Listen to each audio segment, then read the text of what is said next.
Leksjon 1, det perfekte håndkleet. Har du pakket håndklærne til turen vår? Ja, det har jeg. Jeg tok med de lette. Utmerket valg. De tørker så fort. De er faktisk mye bedre enn de tunge. Jeg er enig. De bruker evigheter på å tørke. I tillegg tar det ikke mye plass i vesken. Nettopp. Plass er viktig når man pakker. Og vi trenger plass til snacks også, ikke sant? Absolutt. Snacks er avgjørende for en stranddag. Hvilke snacks pakket du? Jeg tok med meg litt frukt og smørbrød. Perfekt. Men husk å oppbevare dem kjølig. Jeg pakket isposer i kjøleren. Bra tenkt. Har du sjekket solkremen? Ja, jeg har den rett her. Flott. Det kan vi ikke glemme. Solkrem og håndklær, det viktigste for en strandtur. Jeg føler meg klar for sol og moro. La oss ikke glemme hattene våre. Ja, hatter er viktige for å beskytte hodene våre. Vi skal være de mest stilige menneskene på stranden. Leksjon 2, den ideelle hageblandingen. Jeg tror jeg vil ha en blanding av blomster, urter og kanskje noen grønnsaker. Det høres herlig ut. Hvilke blomster vurderer du? Jeg tenker på solsikker og ringblomster. De vil gi hagen så mye lys. Ja, det vil de. Og de tiltrekker seg også bier. Bier er essensielle for pollinering. Hvilke urter foretrekker du? Jeg elsker basilikum og mynte. De er så nyttige i matlaging. Absolutt. Friske urter utgjør en betydelig forskjell. Jeg er enig. Hva med grønnsaker? Noen forslag? Hva med tomater og paprika? De er morsomme å dyrke. Det er utmerkede valg. De er også veldig populære. Ja, og de kan brukes i mange retter. Jeg kan allerede forestille meg en deilig salat. Det høres forfriskende ut for sommeren. Jeg trenger en god vannkanne til alle disse plantene. Definitivt. Riktig vanning er avgjørende for vekst. Bør vi også vurdere noen hageredskaper? Ja, en sparkel og hansker hadde vært flott. Jeg vil ikke bli for skitten på hendene. Hagearbeid kan være rotete, men det er givende. Jeg gleder meg til å starte dette hageprosjektet. Jeg også. Det blir et vakkert sted å nyte. La oss finne de beste plantene og sette i gang. Leksjon 3, forberedelse til bedriften. Jeg har undersøkt bransjestandardene for forretningsideen vår. Det var flott å høre. Hva fant du ut? Ja, jeg har gjort hjemmeleksen min om gjennomsnittlige fortjenestemarginer. Det er viktig. Hvordan er marginene? De varierer, men de fleste bedrifter sikter mot rundt 20%. Det høres rimelig ut. Fant du noen felles utfordringer? Ja, mange oppstartsbedrifter sliter med markedsføring og synlighet. Det er sant. Hvordan planlegger vi å skille oss ut? Vi trenger en sterk tilstedeværelse på nett og unik merkevarebygging. Jeg er helt enig. Sosiale medier kan være veldig effektive. Absolutt. Det er gratis og når et stort publikum. Hva med tilbakemeldinger fra kunder? Har du undersøkt det? Ja, tilbakemeldinger fra kunder er viktige for forbedring. Jeg liker ideen om å bruke spørreundersøkelser for å samle inn meninger. Det vil hjelpe oss å ta informerte beslutninger. Hva med konkurrentene våre? Har dere analysert dem? Ja, det å forstå konkurrentene er avgjørende for strategien. Hva lærte du om dem?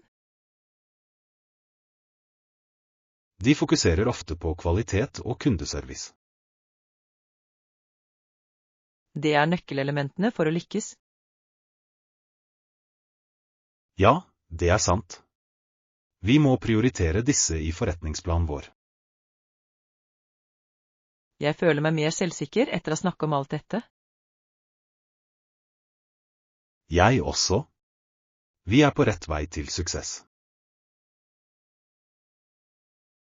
Leksjon 4. Fordele med trening.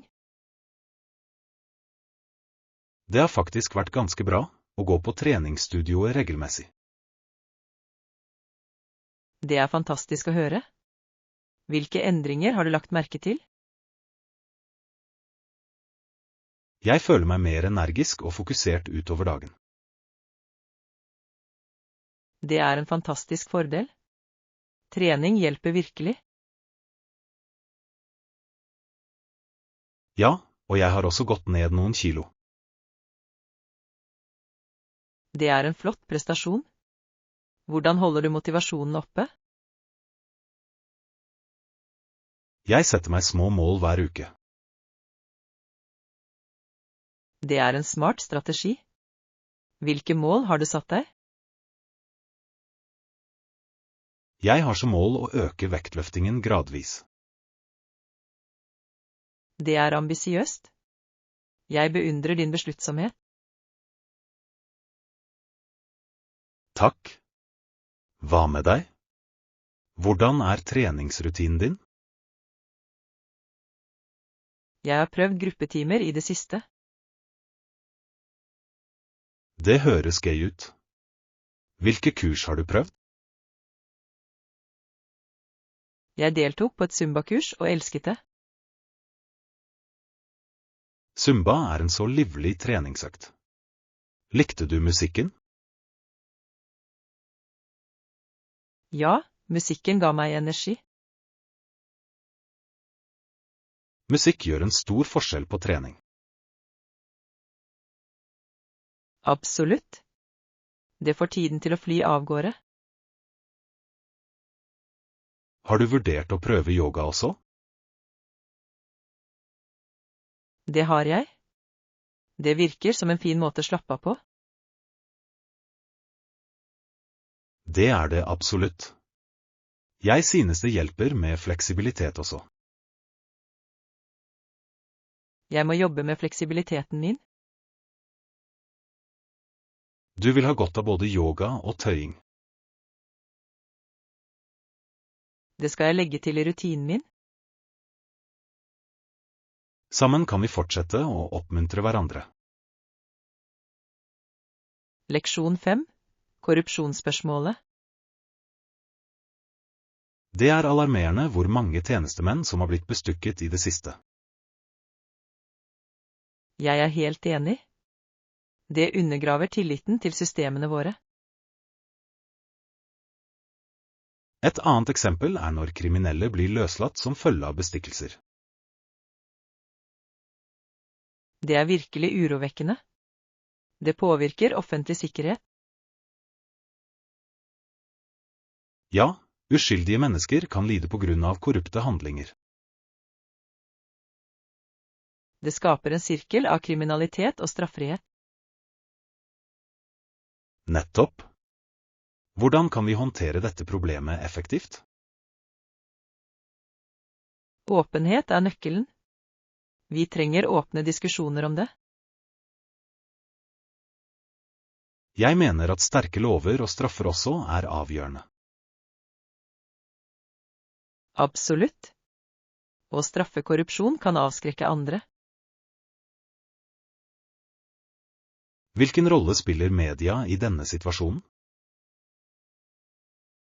Media kan avsløre korrupsjon og informere offentligheten. Det er avgjørende. Bevissthet kan føre til handling. Og innbyggerne må holde tjenestemenn ansvarlige. Ja. Vi burde alle delta i den demokratiske prosessen. Sivilt engasjement er viktig for et sunt samfunn. Det er vårt ansvar å kjempe for endring. Jeg er enig. Vi kan støtte organisasjoner som bekjemper korrupsjon. Sammen kan vi gjøre en forskjell i lokalsamfunnene våre. La oss fortsette å diskutere disse viktige temaene. Absolutt. Samtaler som dette kan inspirere andre. Leksjon 6. Perfekt planlegging. Jeg gleder meg til denne turen. Jeg håper det blir en problemfri bestillingsopplevelse. Absolutt. En god start er viktig. La oss dobbeltsjekke hver eneste detalj. Ja, la oss først se på flytidene. De må stemme helt overens. Riktig. Jeg har hørt at det går glipp av en flyreise er en ganske ubehagelig opplevelse. Det er det absolutt. Hva med hotellreservasjonene våre?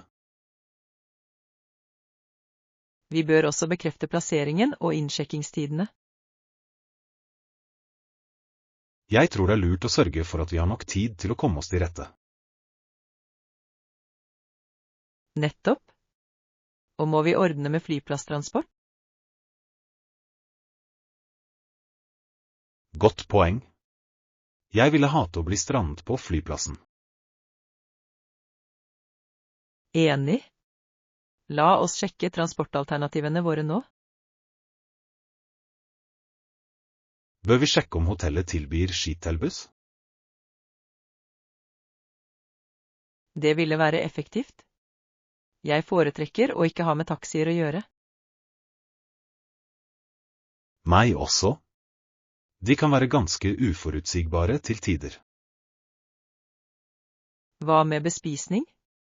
Finnes det restauranter i nærheten av hotellet vårt? Og, la meg slå det opp. Vi må jo nyte det lokale kjøkkenet. Ja. En reise er alltid rikere med gode matopplevelser. Og vi bør lese anmeldelsene for å unngå ubehagelige overraskelser. Utmerket idé. Litt research kommer langt, ikke sant? Definitivt. Hva med aktiviteter? Har vi billettene klare? Vi må sørge for at de bestilles på forhånd for å unngå skuffelse. Godt tenkt. Jeg vil ikke gå glipp av hovedbegivenhetene. La oss også bekrefte reiseruten vår. Det er betryggende å ha en plan. Nettopp.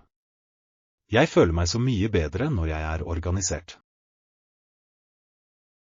Jeg også. Det gjør forventningen enda mer underholdende. La oss nå fullføre alt og sørge for at alle detaljene er perfekte. Leksjon 7. Lokal innsikt. Jeg må si at dette markedet er livlig. Jeg er glad vi kom hit. Ja. Atmosfæren er fantastisk. Det er herlig å se lokalt liv. Bør vi stole på lokalbefolkningens veiledning for matanbefalinger? Absolutt. De vet de beste stedene å spise. Nettopp. Jeg husker da vi prøvde den skjulte perlen forrige uke. Ja. Maten var utrolig, og prisene var rimelige. Jeg lurer på om vi burde lære oss å kommunisere bedre. Ja, det er sant. Å kunne noen lokale uttrykk kan være svært nyttig. Ville du gjort det igjen hvis vi gikk oss vill? Ja visst. Det ville vært et eventyr i seg selv. Å gå seg vill kan føre til uventede oppdagelser. Nettopp. Noen ganger kommer det beste minnet fra overraskelser. Husker du den dagen vi vandret i gatene? Hvordan kunne jeg glemme det? Vi snublet over den vakre parken. Og gatemusikantene? De tilførte så mye sjarm. Ja. Musikk har en måte å knytte mennesker sammen, ikke sant? Det gjør det. Jeg føler det forbedrer opplevelsene våre. Hva med å prøve noen lokale delikatesser? Jeg er ivrig etter å eksperimentere. Jeg stoler på lokalbefolkningens anbefalinger. God idé. Favorittene deres er vanligvis verdt å prøve. La oss huske å ta notater denne gangen. Ja. En reisedagbok hjelper til med å dokumentere alle detaljer. Jeg burde ha gjort det tidligere. Jeg glemmer så mye. Ingen fare. Hver tur er en mulighet til å forbedre seg. Som de sier, øvelse gjør mester. Ja, ja. Skal vi spørre en selger om favorittretten deres? Ja. La oss ikke nøle med å snakke med lokalbefolkningen. Her gjelder det å være forberedt, omfavne nye opplevelser. Jeg kunne ikke vært mer enig. La oss nyte dagen vår. Leksjon 8. Lokale smaker. Jeg kunne ikke vært mer enig. Dette måltidet er helt nydelig. Jeg liker også dette måltidet veldig godt. Hver bit er en ny opplevelse. Jeg er glad vi bestemte oss for å prøve de lokale spesialitetene. De ble sterkt anbefalt. Ja, jeg har hørt fantastiske ting om denne restauranten. De skuffet ikke. Krydderne er så sterke. Det gir dybde til hver rett. Jeg er helt enig.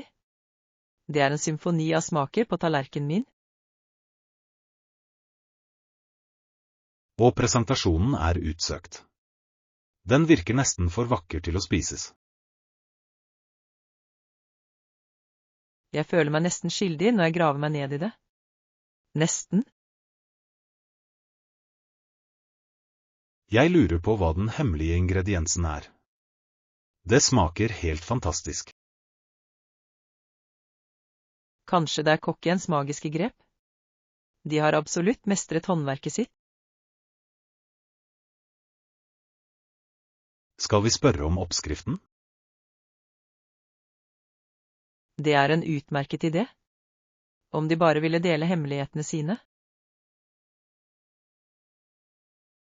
Tenk deg å lage dette hjemme. Jeg ville følt meg som en kokk. Du ville garantert imponere vennene dine. De ville vært misunnelige. Og jeg ville fått nyte alle komplimentene. Det høres herlig ut. La oss ikke glemme dessertmenyen. Og jeg er allerede spent. Hva synes du vi skal bestille? Jeg hørte at sjokoladelavakaken er et must å prøve. Det høres himmelsk ut. Jeg kan allerede se for meg hvor rikt det blir. La oss ikke dreie. Vi må bestille det umiddelbart. Jeg skal vinke ned kelneren. Vi skal unne oss søtsaker. Perfekt. Dette måltidet har vært et herlig eventyr for smaksløkene våre. Jeg er enig. Om bare hvert måltid kunne være så minneverdig. Kanskje det kan være det, hvis vi fortsetter å utforske lokale kjøkken sammen. Ja. Her venter mange flere kulinariske eventyr. Leksjon 9. Kulinariske eventyr. Jeg tenker på å lage spagetti til middag. Det høres deilig ut, ikke sant? Det gjør det absolutt. Spagetti er alltid et herlig valg. Utmerket. Har du lyst til å komme innom på middag? Jeg vil gjerne. Trenger du hjelp med matlagingen? Ja, takk. Matlaging er morsommere med selskap. Jeg er enig. I tillegg har jeg et par hemmelige ingredienser å legge til. Og? Nå har du pirret nysgjerrigheten min. Hva er de? Jeg har litt fersk basilikum og en spesiell ost. Det vil forsterke smaken. Det høres fantastisk ut. Friske urter gjør alltid en forskjell. Ja, ja. Og hva slags saus har du tenkt å bruke? Jeg tenkte på en klassisk marinara. Den passer perfekt til spagettien. En sann klassiker?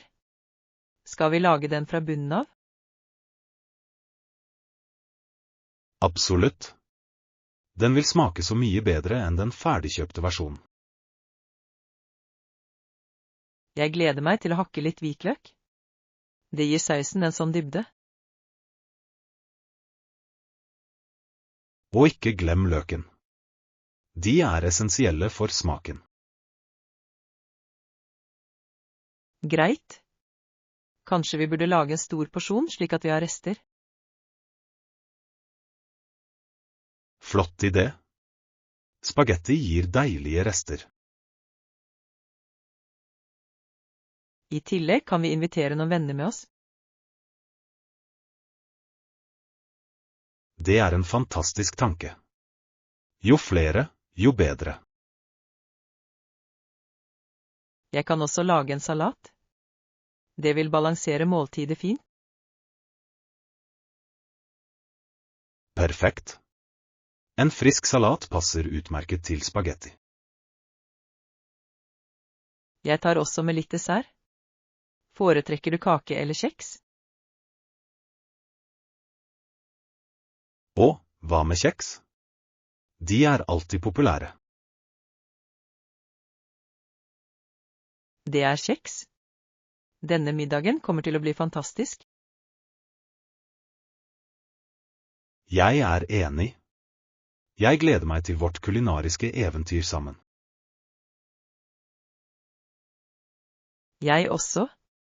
La oss sette et tidspunkt for spagettimåltidet vårt. Hva med denne lørdagskvelden? Passer det for deg? Leksjon 10. Drømmer om eventyr. Jeg gleder meg til dette eventyret. Det kommer til å bli uforglemmelig. Jeg også. Vi burde undersøke og endelig bestemme drømmedestinasjonen vår snart. Hva er de beste stedene på listen din? Jeg har alltid drømt om å besøke strendene i Thailand. Hva med deg? Jeg har lyst til å utforske de gamle ruinene i Italia. Det høres fascinerende ut. Begge alternativene vil gi fantastiske opplevelser. Kanskje vi kan kombinere det beste fra begge verdener. Det er en spennende idé. En to-i-en-tur kan være utrolig. Tenk deg å besøke Colosseum og deretter slappe av på en strand. Det ville være den perfekte balansen mellom kultur og avslapping. Vi må sjekke flyalternativene for begge stedene. Definitivt. Vi må sørge for at de passer inn i timeplanen vår. Hva med overnatting? Bør vi vurdere unike steder å bo? Ja. En villa i Italia eller en bungalow i Thailand høres herlig ut. Jeg kan allerede se for meg å snippe til cocktailer ved vannet. Det hadde vært en fryd. La oss også se på lokalmat. Mat er en viktig del av enhver reiseopplevelse. Enig. Jeg gleder meg til å prøve autentisk italiensk pasta. Og det er et must å prøve den deilige gatematen i Thailand. Vi bør også inkludere lokale aktiviteter i reiseruten vår. Ja. Kanskje et matlagingskurs for å lære noen tradisjonelle oppskrifter? Det er en utmerket idé. Det vil gi oss varige minner. Jeg blir mer og mer spent på hver detalj vi ferdigstiller. Jeg også. Dette eventyret blir garantert noe for bøkene. La oss sette en frist for å ta våre endelige avgjørelser. Absolutt. Jo før vi forplikter oss, desto før kan vi begynne å planlegge. Her er vi for å gjøre drømmeeventyret vårt til virkelighet. Leksjon 11. Valg av riktig bil. Ja, vi har noen få biler igjen.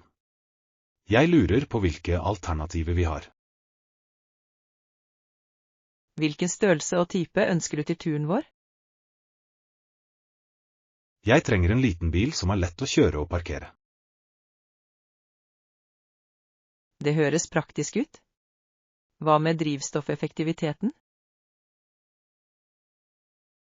Godt poeng. Jeg foretrekker en bil som sparer oss penger på bensin. Bør vi sjekke om de har hybridalternativer tilgjengelig? Absolutt. Det ville også være miljøvennlig.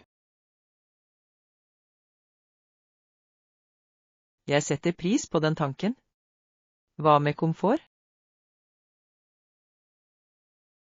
Jeg vil også gjerne ha noe med god plass til bagasje.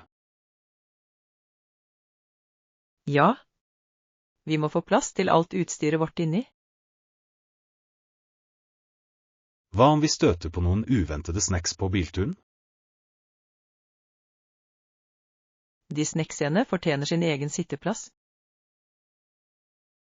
Det virker som om vi har mye å tenke på, ikke sant? Ja, det er sant. Kanskje vi burde spørre den ansatte om anbefalinger. Utmerket idé. La oss finne ut hvilke modeller som er tilgjengelige. Jeg håper det er noe med soltak. Hva synes du? Det hadde vært herlig. Litt frisk luft gjør alltid reisen bedre. I tillegg kan vi nyte naturen mens vi kjører. Ja. Det handler tross alt om opplevelsen. Skal vi ta en prøvetur også? Jeg vil ikke forplikte meg uten å ha prøvd det først. En klok avgjørelse. La oss se hvordan det føles på veien. Her er det dags for å finne den perfekte bilen til eventyret vårt. Leksjon 12. Kunsten å lage drikkevarer. Jeg synes det er fascinerende hvordan øl og brennevin har blitt utviklet over hundrevis av år. Ja, det er sant. Prosessen krever en slik vitenskapelig presisjon og kunstnerisk dyktighet. Absolutt. Det er som en delikat dans mellom tradisjon og innovasjon. Det som fascinerer meg mest, er kompleksiteten i smakene de kan skape. Ja. Ulike ingredienser endrer smaken betraktelig. Har du noen gang prøvd et håndverksøl med smaker som sjokolade eller kaffe? Det har jeg. Det var overraskende herlig og ikke noe jeg forventet.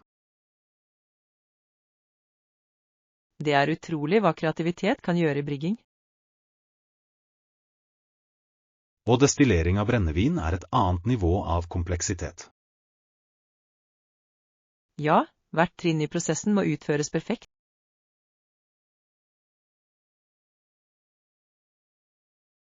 Det er som å dirigere et orkester der hvert instrument teller.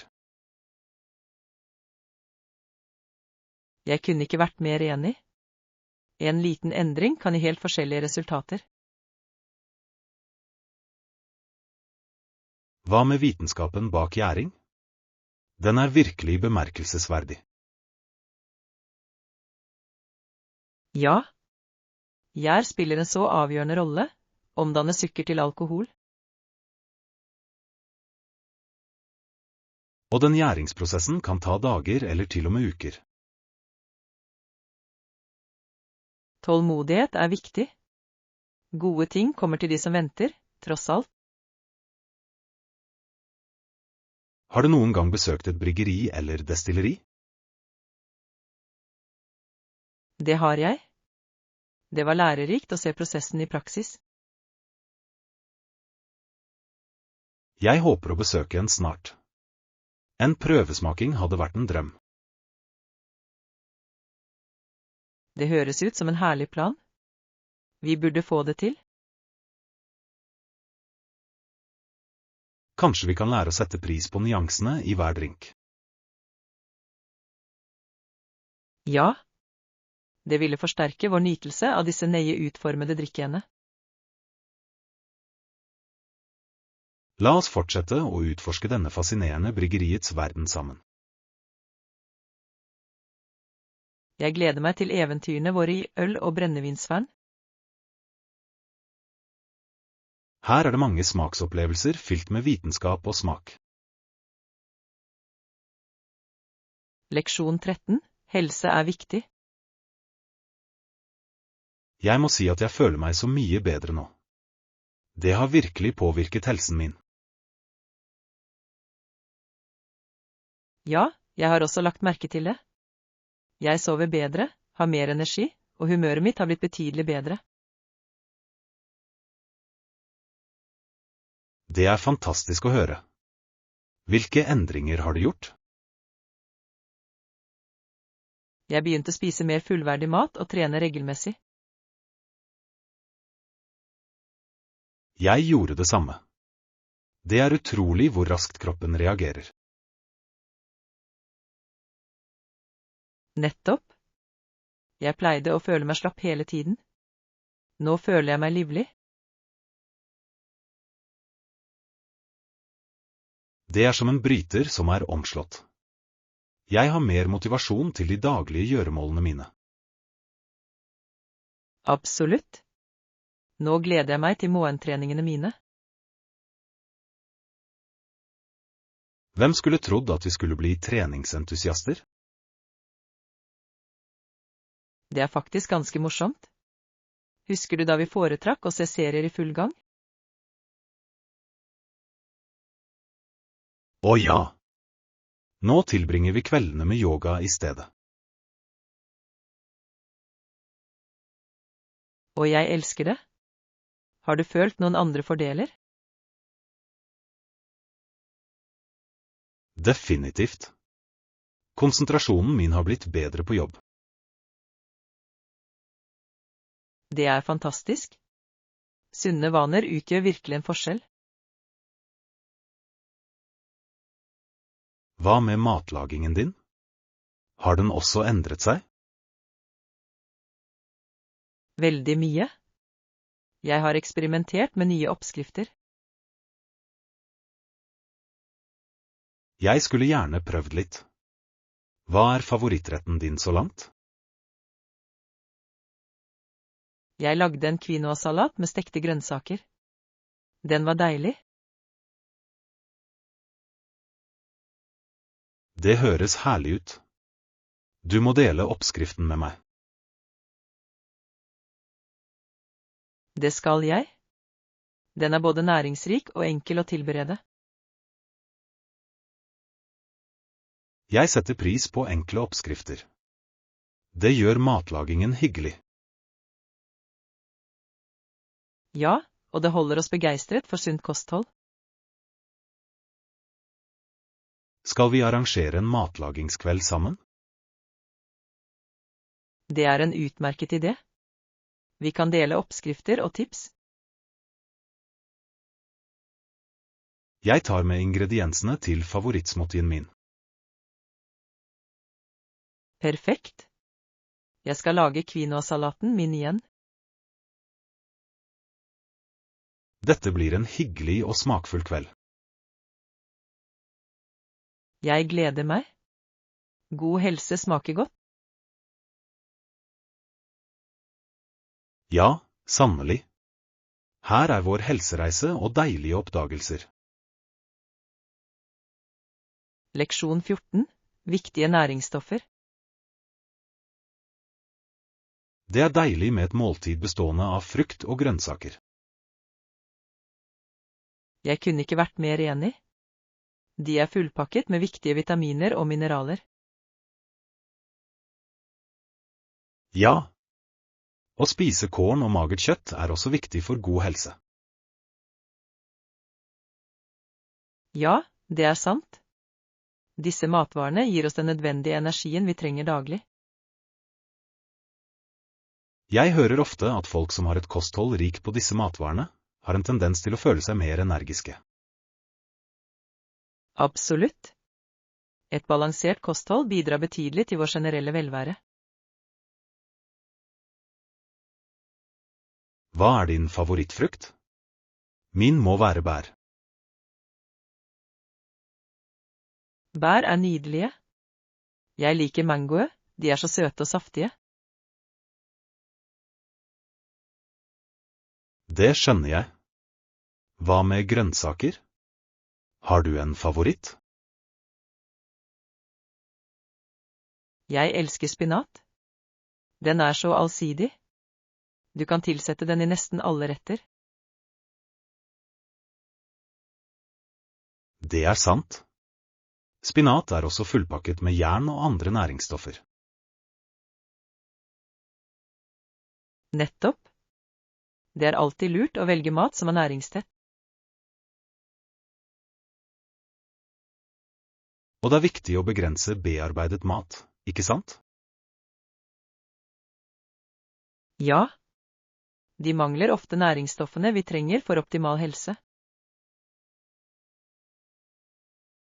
Når vi snakker om det, leste jeg at fargerike tallerkener kan indikere et sunt måltid. Ja, jo flere farger, desto flere næringsstoffer. Det er som en regnbue på tallerkenen din. Jeg liker den tilnærmingen. Det gjør det morsommere å spise næringsrik mat. Det gjør det. I tillegg kan det lage mat sammen gjøre det enda hyggeligere. Skal vi planlegge en sunn matlagingsdag snart? Og, det hadde jeg elsket. Vi kunne eksperimentere med nye oppskrifter. La oss inkludere en rekke ingredienser. Det blir et eventyr. Jeg gleder meg til å bli kreativ på kjøkkenet. Her er det deilige, sunne måltider og god helse.